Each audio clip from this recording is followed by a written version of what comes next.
លោកវ៉ារុងរិះគន់រដ្ឋាភិបាលថៃលោកអនុទិនឈប់ខ្ជិះពេលលើវោហាសាងាកមកដោះស្រាយជីវភាពប្រជាពលរដ្ឋលោកវិជ្ជបណ្ឌិតវ៉ារុងដេកគិតវិករុំសមាជិកសភាបានរិះគន់ការដឹកនាំរបស់រដ្ឋាភិបាលលោកនាយករដ្ឋមន្ត្រីអនុទិនឆាល់វីរិគុលដោយជំរុញឲ្យរដ្ឋាភិបាលកាត់បន្ថយការតបតគ្នាតាមរយៈវោហាសានយោបាយនិងយកពេលវេលាទៅដោះស្រាយបញ្ហាសេដ្ឋកិច្ចនិងជីវភាពប្រជាពលរដ្ឋជាអាទិភាពលោកវ៉ារុងបានលើកឡើងថាប្រជាពលរដ្ឋកំពុងរងចាំដំណោះស្រាយជាក់ស្ដែងចំពោះបញ្ហាជីវភាពមិនមែនរងចាំស្ដាប់ការប្រកែកគ្នារវាងអ្នកនយោបាយនោះទេលោកបានអំពាវនាវឲ្យរដ្ឋាភិបាលបង្ហាញភាពជាអ្នកដឹកនាំនិងផ្ដោតលើបញ្ហាដែលប៉ះពាល់ដោយផ្ទាល់ដល់ប្រជាជនចំណុចសំខាន់មួយដែលលោកវ៉ារុងបានលើកឡើងនោះគឺបញ្ហាប្រជាពលរដ្ឋក្រីក្រប្រមាណ5លាននាក់ដែលមិនបានប្តឹងតវ៉ាចំពោះលទ្ធផលកំណត់សិទ្ធិទទួលបានសុខុមាលភាពរដ្ឋលោកបានស្នើឲ្យរដ្ឋាភិបាលពិនិត្យសិទ្ធិរបស់ក្រុមមនុស្សនេះឡើងវិញដោយសារលោកយល់ឃើញថាការមិនប្តឹងតវ៉ាមិនមែនមានន័យថាពួកគេលែងក្រីក្រ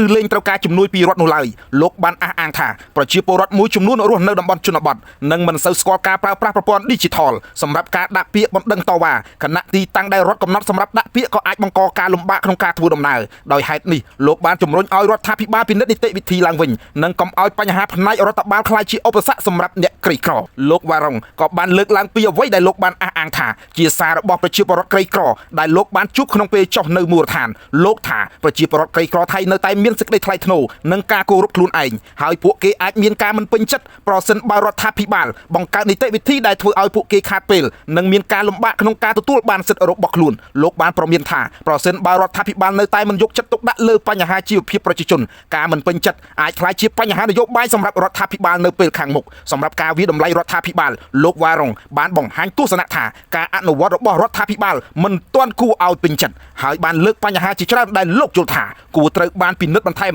និងបញ្ហាផ្សេងៗដែលអាចក្លាយជាប្រធានបទសម្រាប់ការត្រួតពិនិត្យរដ្ឋាភិបាលនៅក្នុងសភាខ្ញុំរំសាវី Friday Daily News